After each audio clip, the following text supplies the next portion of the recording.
Assalamualaikum warahmatullahi wabarakatuh. Selamat datang kembali di channel Hikmah Misteri. Dan tentunya masih bersama saya Mas Nara. Apa kabar kalian semua? Semoga selalu baik-baik saja, sehat badannya, dilimpahkan rezekinya, dan dihindarkan dari segala mara bahaya. Amin. Di kesempatan kali ini saya akan menceritakan sebuah cerita horor dengan judul Kutukan Melati, melanjutkan dari part sebelumnya. Oke, seperti biasa sebelum ke ceritanya, bagi kalian yang belum subscribe channel ini, silahkan bisa subscribe dulu dan aktifkan lonceng notifikasinya agar kalian tidak ketinggalan cerita dari channel Hikmah Misteri yang akan selalu menggetarkan hati kalian. Dan jangan lupa juga untuk share and like. Oke, terima kasih Enso. Get ready to be haunted.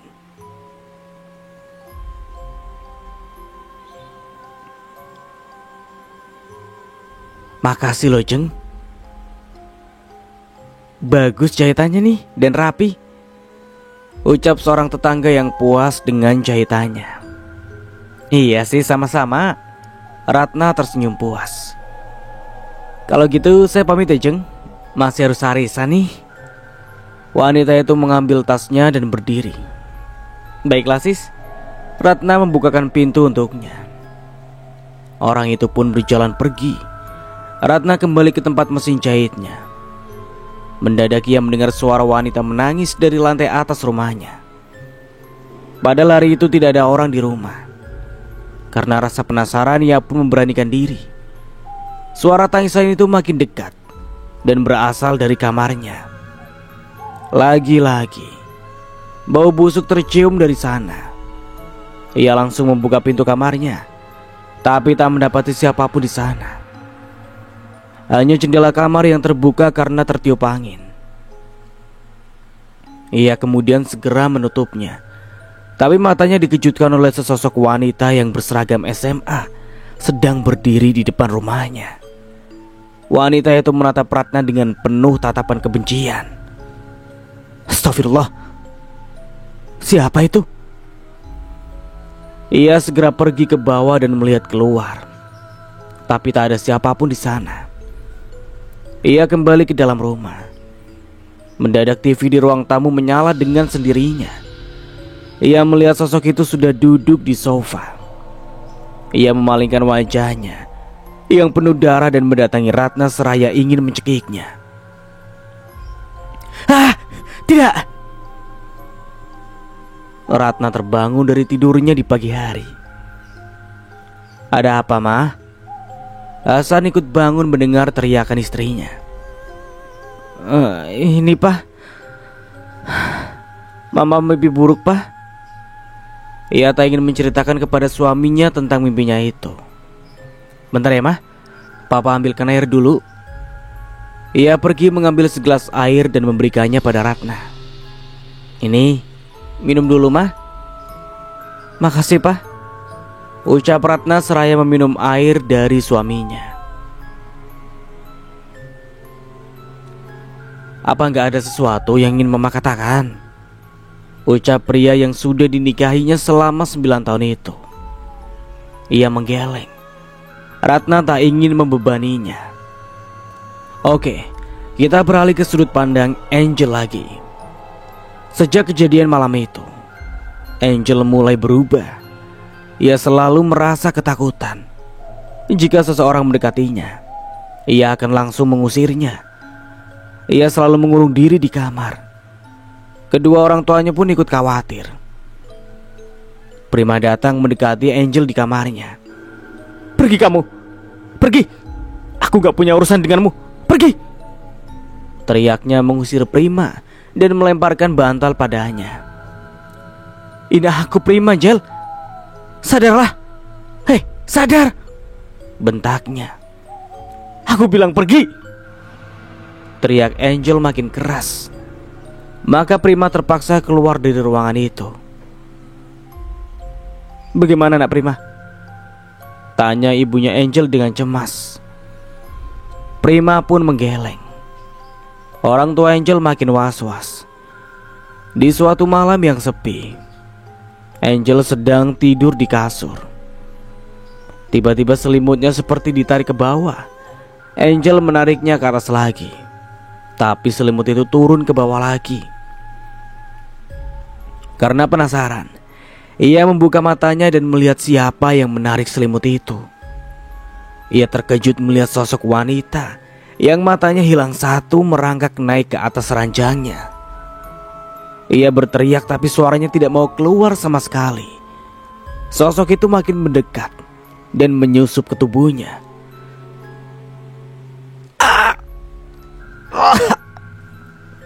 Angel mencekik lehernya sendiri hingga tak bisa bernafas.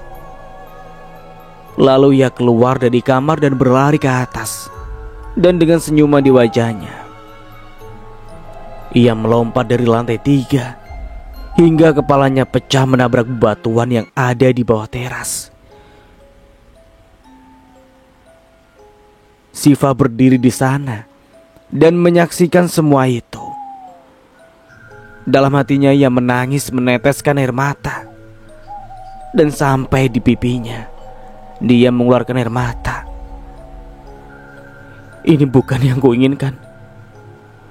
Aku hanya ingin memberi pelajaran pada mereka, bukan membunuhnya. Wanita itu segera pergi dari rumah Angel. Ia tak ingin seseorang melihatnya dan kembali ke rumah.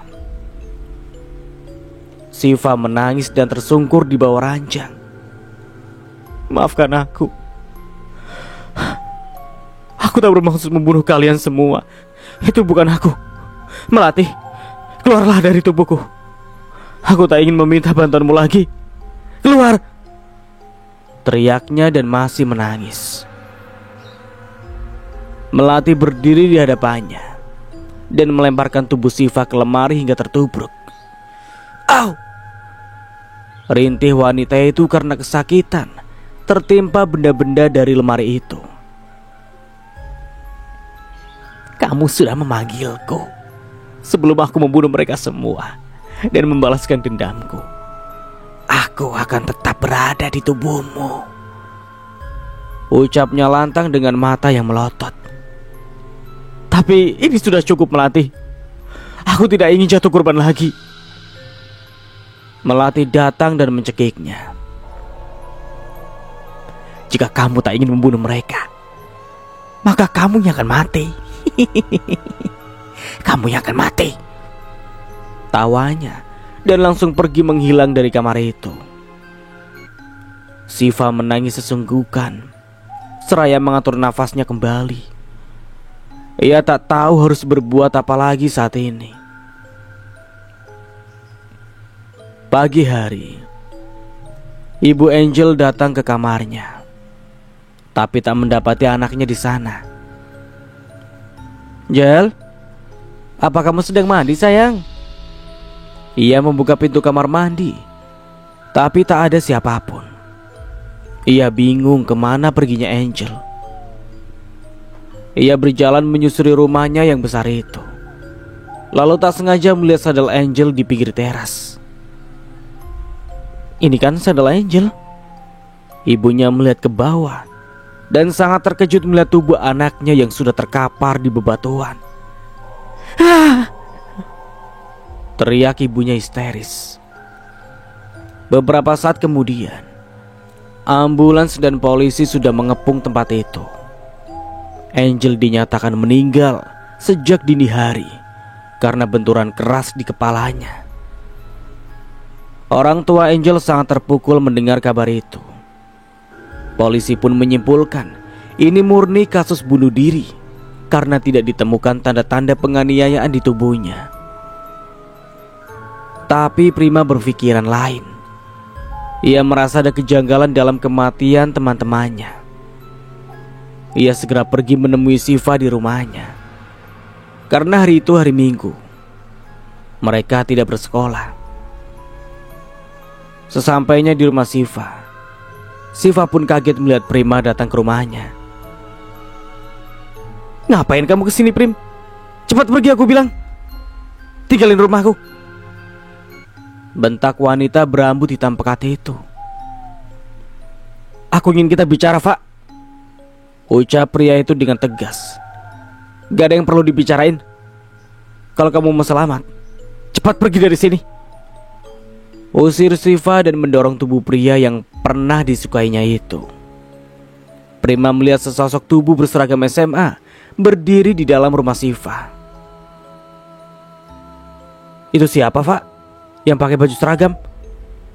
ucap Prima tiba-tiba. Siva kaget karena Melati tiba-tiba datang. "Cepat pergi!" bentak Siva makin keras. Dan terpaksa Prima pun berjalan keluar. Melati menggoyangkan kepalanya dan langsung masuk ke tubuh Siva. "Prima," panggilnya lirih. "Apalagi, Pak?" tanya Prima yang sudah sampai di depan pagar rumah bernuansa Jawa itu. "Maukah kamu minum teh sebentar?" Siva berjalan mendekatinya. "Bukannya kamu tadi yang ngusir aku?" Prima tampak heran. Siva menarik tangan Prima dan menggiringnya masuk ke rumah. "Aku tadi bercanda kok," ujar wanita itu terkekeh. "Aneh kamu, Pak." Prima duduk di sebuah kursi kayu dan Siva membuatkannya teh untuknya. "Kenapa kamu kesini, Prim?" tanya Siva seraya menyuguhkan segelas teh untuknya. "Aku hanya penasaran, kenapa teman-temanku meninggal secara beruntun?" ucap Prima dan meneguk teh dari Siva. Siva mendekatinya dan meraba-raba tubuh Prima. "Apa yang kamu lakukan, Pak?" Ia merasa Siva bertingkah aneh. "Mereka pantas mendapatkannya," ucapnya tiba-tiba. "Maksud kamu apa?" bentak Prima dan menurunkan cangkir teh di tangannya. "Mereka sudah mendapatkan balasan atas perbuatannya kepadaku." Pandangan Siva menengadah. "Siva, kami hanya bermain-main denganmu. Kami pun tak sampai melukaimu, kan?" "Siapa bilang kalian tidak melukaiku? Aku terluka, Prim. Kalau melukai harga diriku hanya karena aku ini anak orang miskin, apa pantas kalian melakukan itu padaku?" Siva mulai menatap tajam pada pria yang disukainya itu. "Tapi kini kami sudah tidak melukaimu. Tapi kenapa masih saja jatuh korban?" "Karena aku harus membalaskan dendam ini sampai tuntas," ucap wanita itu. "Maksud kamu?" Prima berdiri agak menjauh. Siva meraung dan langsung mencekik Prima. Apa-apaan kamu, Pak? Lepasin! Ah!" Rintih pria itu menahan cekikan Siva yang begitu kuat.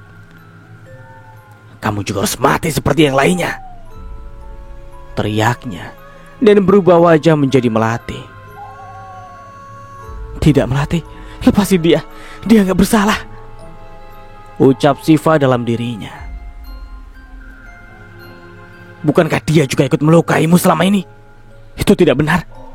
Prima selalu menolongku saat aku dikerjai teman-temannya. Bukannya kamu juga sudah lama menyukainya, tapi dia tidak pernah menanggapimu? Itu tidak ada sangkut pautnya dengan semua ini. Lepasin dia, Melati. Aku mohon," rintih Siva. Wajah Siva berubah-ubah. Kadang menjadi Siva, kadang menjadi Melati. Seolah mereka sedang melawan dirinya sendiri. Dari arah lain, Agus datang mendatangi rumah Siva. Sudah biasa setiap minggu dia akan bermain ke sana. Tapi apa yang dilihatnya setelah sampai di depan rumah wanita itu? Siva mencekik Prima yang masih merontak kesakitan. "Ada apa ini? Hei, Siva, hentikan!" teriaknya membuat Siva menoleh dan berubah wujud. "Gus, tolongin aku, Gus!" Sesaat Siva berubah menjadi Melati lagi. Agus tahu itu bukan Siva. Ia segera masuk dan membacakan doa untuknya. "A'udzubillahi minasyaitonirrajim. Bismillahirrahmanirrahim." Ia membaca ayat kursi dan membuat Siva kepanasan dan melepaskan cekikannya pada Prima. Prima segera berlari ke belakang Agus. Siva meraung-raung mengeluarkan kemarahannya, membuat beberapa benda di sampingnya berterbangan. "Jangan ikut campur kamu, pergi kamu!" bentak Siva. Agus masih membaca doa-doa, dan Siva pun berteriak kesakitan. "Hah, panas!" Lalu tangannya menengadah dan tubuh Siva terbang ke atas. Agus pun sontak terkaget dan berteriak, "Allahu Akbar!" Siva langsung jatuh dan Agus segera menangkap tubuhnya. "Astagfirullahaladzim, Siva!" teriak pria yang memang sudah khatam Al-Quran sedari duduk di bangku SMP itu. Oke, kita beralih ke sudut pandang keluarga Ratna lagi. Ratna terbangun dari tidurnya di pagi hari dan melihat suaminya sudah tidak berada di sampingnya. Mungkin ia sedang membaca koran di ruang tamu, karena hari itu hari Minggu, jadi tidak usah bekerja. Ia turun dari ranjang tapi mendadak kakinya ditarik sesuatu, hingga tubuhnya terlentang di lantai. "Siapa kamu? Lepaskan aku!" teriaknya, melihat ke arah kakinya.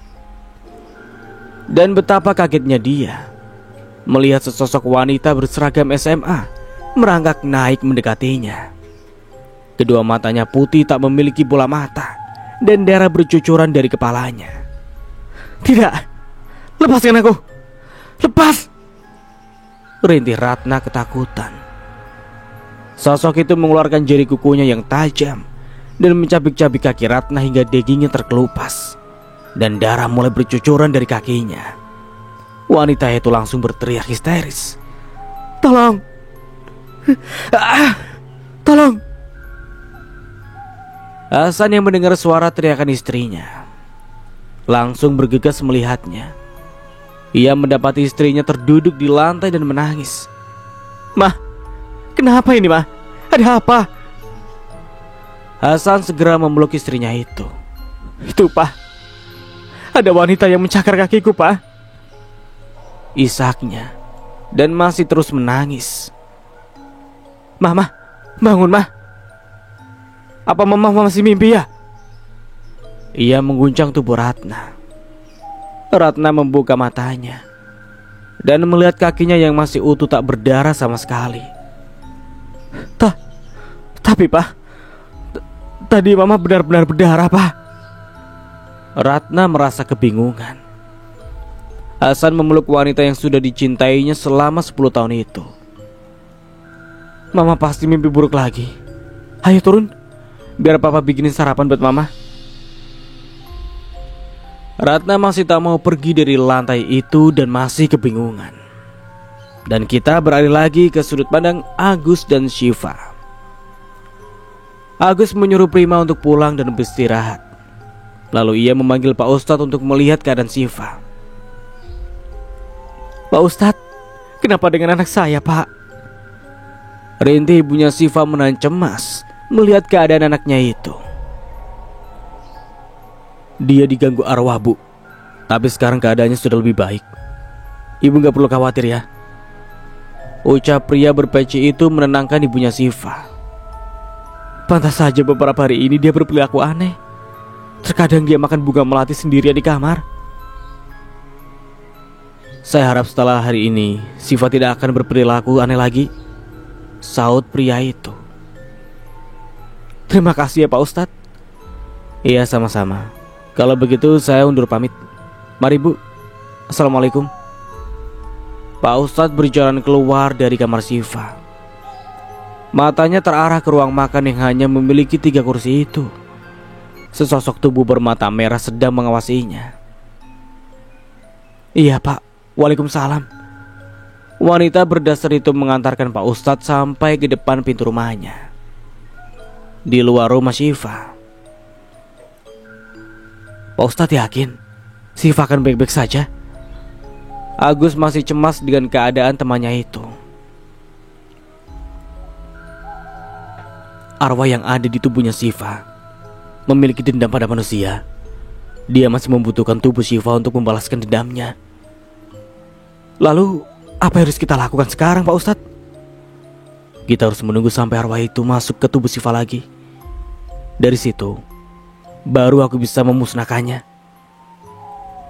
Lalu kapan arwah itu akan masuk lagi ke tubuh Syifanya, Pak Ustadz? Agus makin penasaran. Kurasa malam ini arwah itu akan membalaskan dendamnya. Kita harus berjaga-jaga di sini, Gus. Kalau gitu kita tunggu di mobil saja ya, Pak, pinta Agus. Baiklah. Mereka berdua masuk ke mobil dan menunggu di depan rumah Syifa. Seperti yang diucapkan Pak Ustadz, malam itu Syifa keluar dari rumahnya. Ia segera memanggil taksi dan melaju. Gus, bangun Gus. Itu Syifa kayaknya sudah pergi, ujar Pak Ustadz meneriaki Agus yang tertidur pulas. Iya Pak Ustadz, maaf, saya ketiduran, ujarnya seraya membenarkan duduk. Ayo cepat Gus, sebelum kita kehilangan dia. Baik Pak Ustadz. Agus segera melaju menyusul taksi itu. Taksi itu berhenti di kawasan perumahan. Lalu Syifa berjalan mendatangi sebuah rumah. Loh, Pak Ustadz, kemana perginya Syifa? Kok cepet banget jalannya sih? Agus merasa kehilangan teman wanitanya itu. Ia merasa kehilangan jejaknya. Yaudah, ayo kita turun dan berjalan saja Gus. Iya Pak Ustadz. Agus menghentikan mobilnya dan memarkirkannya. Mereka pun sontak mencari keberadaan Syifa saat ini. Di sisi lain, tampak Hasan dan Ratna duduk berdua di sofa. Apa Tiara sudah tidur, Pak? Iya, Ma. Mungkin dia kecapean seharian main terus. Ratna mengambil cangkir air di atas meja dan ternyata kosong. Habis ya, Ma? Sini, biar Papa aja yang ngambil. Mama tunggu di sini ya. Ratna pun mengangguk.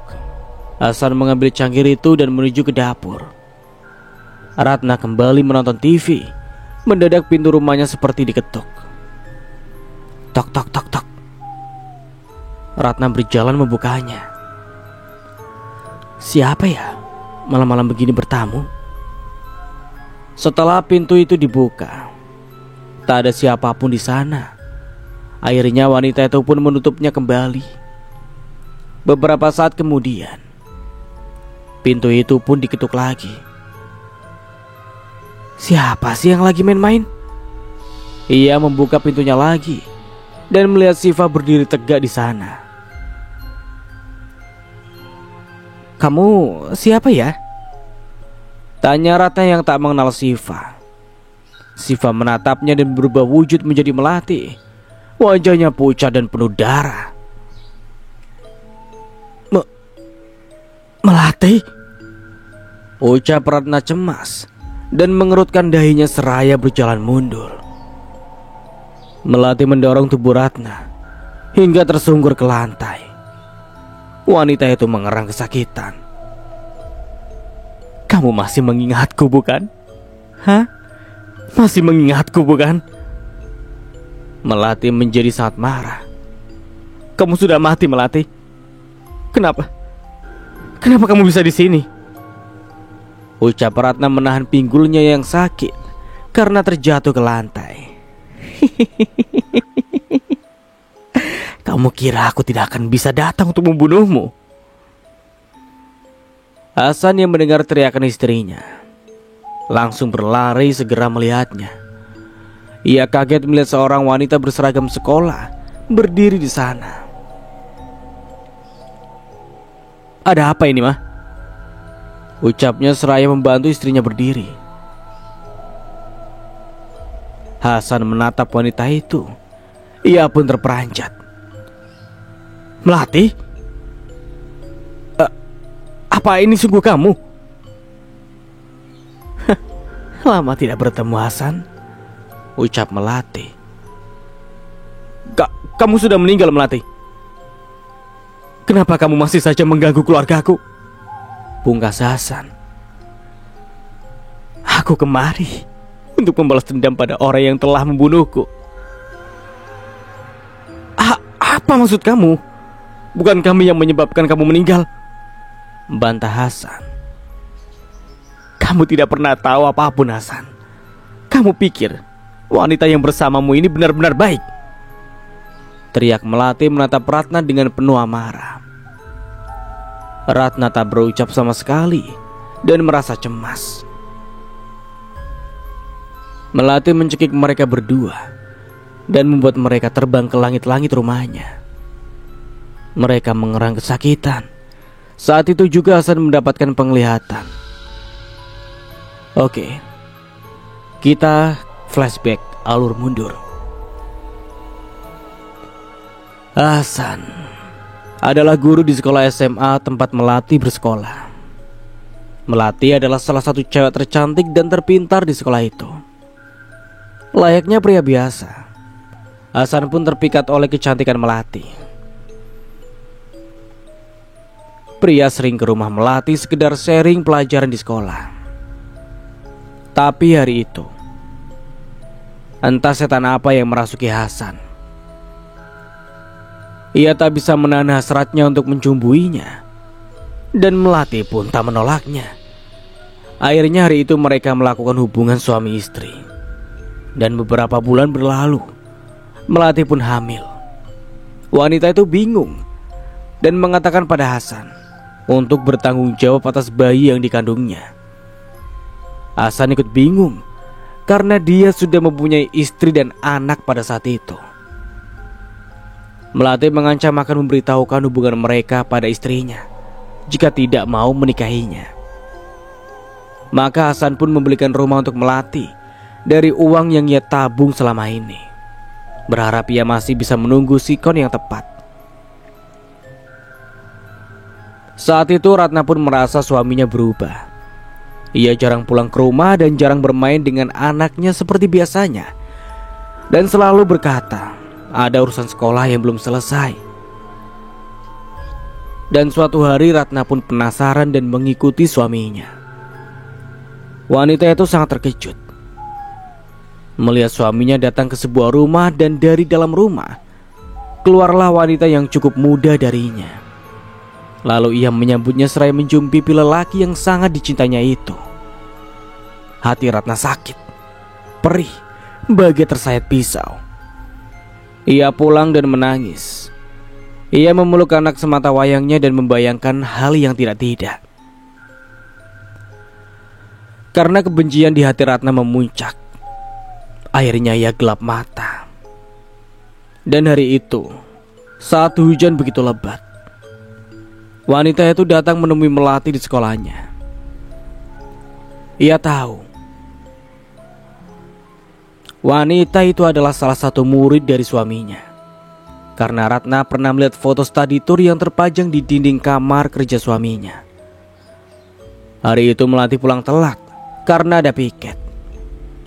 Ia lalu merapikan buku-bukunya dan ingin segera pulang. Sabar ya nak, kita akan bertemu papamu sebentar lagi, ucapnya seraya mengelus perut yang semakin hari semakin membuncit. Tiba-tiba Ratna datang menghampirinya. Kamu siapa? Tanya Melati yang tak mengenali wanita berkerudung itu.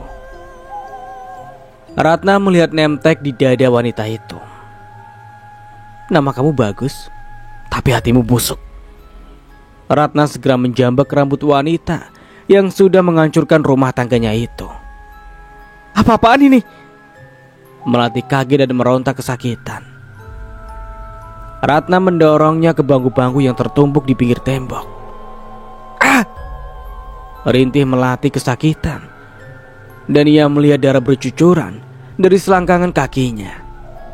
Saat itu ia sedang mengandung anaknya Hasan dan mengalami keguguran.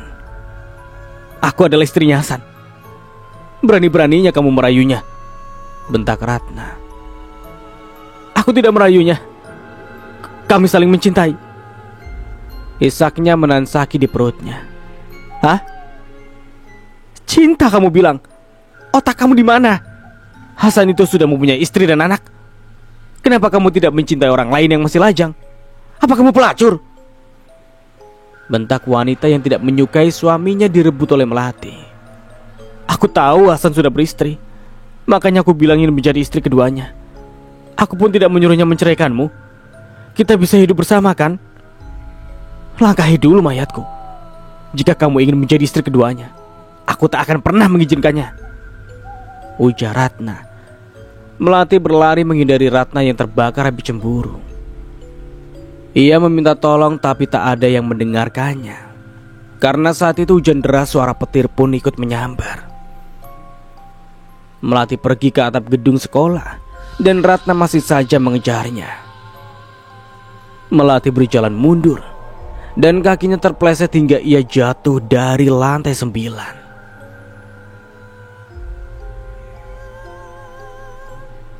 Dan begitulah kisah sebenarnya dari Melati, yang ternyata dia jatuh cinta terhadap gurunya yang sudah beristri dan beranak. Miris sekali, wahai anak muda. Oke, lanjut. Kita beralih lagi ke masa sekarang. Melati melempar tubuh Hasan ke lantai. Hasan menangis histeris. Ini gak mungkin. Istriku bukan wanita seperti itu. Dia gak mungkin membunuhmu, Melati. Teriaknya yang masih tak percaya bahwa wanita yang dicintainya selama ini adalah orang yang membunuh Melati. Ratna ikut menangis karena semua perbuatannya dan kini sudah terungkap. Dari arah pintu, Pak Ustadz dan Agus pun datang. Astagfirullah, hentikan Siva! Teriak Pak Ustadz membuat Melati menoleh. Melati yang masih berada di tubuh Syifa marah dan ganti menyerang Ustadz itu. Tapi ia membaca doa-doa dan membuat tubuh Syifa kepanasan. Ah! Teriak Syifa yang tak kuat mendengar doa-doa yang dilontarkan Pak Ustadz. Pak Ustadz memegang kepala Syifa dan membacakan doa. Kali ini ia mengalungkan tasbihnya ke leher Syifa. Tubuh wanita itu bergetar seperti ditarik sesuatu. Dan akhirnya arwah Melati keluar dari tubuh Syifa dan lenyap. Syifa langsung tak sadarkan diri. Singkatnya, setelah semuanya terbongkar, mobil polisi pun segera datang untuk menangkap Ratna. Hasan tak menyangka wanita yang ia cintai selama ini tega melakukan hal seperti itu. Tapi ia pun merasa bersalah karena semua masalah ini berawal dari dirinya. Jika saja ia tak menyukai Melati dan melakukan hubungan itu, mungkin Ratna tidak akan gelap mata. Papa, Mama mau dibawa kemana? Tiara menangis melihat ibunya dibawa polisi. Mama hanya sebentar kok sayang. Jangan takut, Papa di sini kok, ucap pria itu menggendong anaknya. Sebelum Ratna masuk ke mobil polisi, ia mendatangi suaminya. Maafkan aku, Pak. Maafkan aku. Ia menangis memohon ampun. Suaminya memeluknya. Mama gak salah. Papa yang sudah menyebabkan semua ini. Papa yang bersalah sama Mama. Mereka berdua pun menangis dan berpelukan. Hasan berterima kasih kepada Pak Ustadz yang sudah membantunya. Di mobil Agus saat pulang, Pak Ustadz, apa sekarang Syifa tidak akan kerasukan lagi? Tanya Agus. Tidak akan. Aku sudah mengirim arwah itu kembali ke asalnya, saut pria itu. Terima kasih ya Pak Ustadz. Singkatnya, Syifa bangun dari tidurnya dan mengingat-ingat kejadian yang menimpanya selama ini. Ia menangis dan memohon ampun kepada Pak Ustadz. Maafkan saya Pak Ustadz. Maafkan saya. Wanita berambut hitam pekat itu pun menangis sesenggukan. Ia benar-benar tidak menyangka kalau akhirnya akan seperti ini dan masalahnya akan menjadi sebesar ini. Tidak apa. Semua orang pasti pernah melakukan kesalahan. Mulai sekarang, jalani hidup kamu seperti biasanya. Jangan mengikuti hawa setan yang mengusik hatimu. Tutur pria berpeci itu. Iya Pak Ustadz. Terima kasih karena menyelamatkan nyawa saya. Isak Syifa. Pria itu pun mengangguk dan merasa lega. Agus pun ikut lega melihat Syifa tidak terluka sama sekali. Keesokan harinya, Hasan dan anaknya pergi ke kuburan di mana Melati dimakamkan. Ia mengirim doa dan berharap Melati bisa memaafkan keluarganya atas semua yang sudah terjadi kepadanya. Berharap Melati akan hidup dengan tenang di alamnya sendiri. Seorang wanita berdiri di sebuah cermin. Ia mengeringkan rambutnya yang basah, lalu berkata, Melati, Melati, Melati, kamulah yang selanjutnya. Dan sesosok wanita yang mukanya hancur akan segera menerkammu. Dan cerita pun selesai. Tentu saja kejadian seperti cerita di atas sering terjadi di dunia nyata. Memang cinta itu bisa membutakan segalanya. Yang baik bisa jadi jahat. Kadang yang jahat juga jadi baik. Jadi tergantung kita untuk menyikapinya. Jadi pesan dari Mas Naraya, hati-hati dengan hati. Kayak gitu kali. Dan semoga kita bisa mengambil hikmahnya dari cerita di atas. Ambil sisi positifnya dan buang sisi negatifnya. Dan dari saya tentunya mohon maaf bila ada salah kata atau dalam penyampaian cerita. Akhir kata, wassalamualaikum warahmatullahi wabarakatuh. Sampai jumpa di video berikutnya. Bye bye.